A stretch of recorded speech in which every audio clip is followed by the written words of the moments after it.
నేను స్టూడెంట్స్ కి చెప్పాలనుకుంటున్నానండి, చాలా జాగ్రత్తగా వినండి. అది స్కూల్లో చదువుతున్న వాళ్ళైనా సరే, కాలేజ్లో అయినా సరే, జాగ్రత్తగా వినండి. మీరు స్కూళ్ళకి కాలేజ్లకి అంతగానం ఫీజు కట్టి ఎందుకు వెళ్తారు చెప్పండి? సక్సెస్ అవ్వడానికి, మనకంటూ ఒక పేరును తెచ్చుకోవడానికి, అవునా? కాబట్టి మీరు సక్సెస్ అవ్వాలి అని అంటే మీ చుట్టుపక్కన ఎటువంటి వాళ్ళు ఉంటున్నారో, ఎటువంటి ఫ్రెండ్స్ తో ఉంటున్నారో అనేది ద మోస్ట్ ఇంపార్టెంట్ థింగ్ అనేది గుర్తుపెట్టుకోండి. ఎవరితోని ఉండకూడదు అనేది చెప్తాను, జాగ్రత్తగా వినండి. ద మోస్ట్ డేంజరస్ పీపుల్ ఎవరో తెలుసా? వాళ్ళకి ఎటువంటి గోల్ ఉండదు, అంబిషన్ ఉండదు. ట్రిప్ అని, సినిమా అని, అది అని, ఇది అని, అది తిందామా ఇది తిందామా అనే ఉంటుంది. వాళ్ళకి సక్సెస్ గురించి ఎక్కువగా మాట్లాడరు, ఇవే మాట్లాడతారు, చెత్తగా మాట్లాడతారు.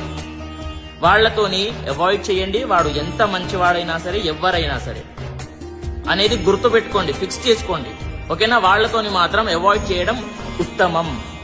వాళ్ళ లైఫ్ ఎలాగో చెత్తగానే ఉంటుంది. వాళ్లతో పాటు మీరు ఉన్నారనుకోండి, మీ లైఫ్ కూడా చెత్తగానే మారుతుంది అనేది గుర్తుపెట్టుకోండి. ప్రతి ఒక్కరికి కూడా తెలియజేయండి.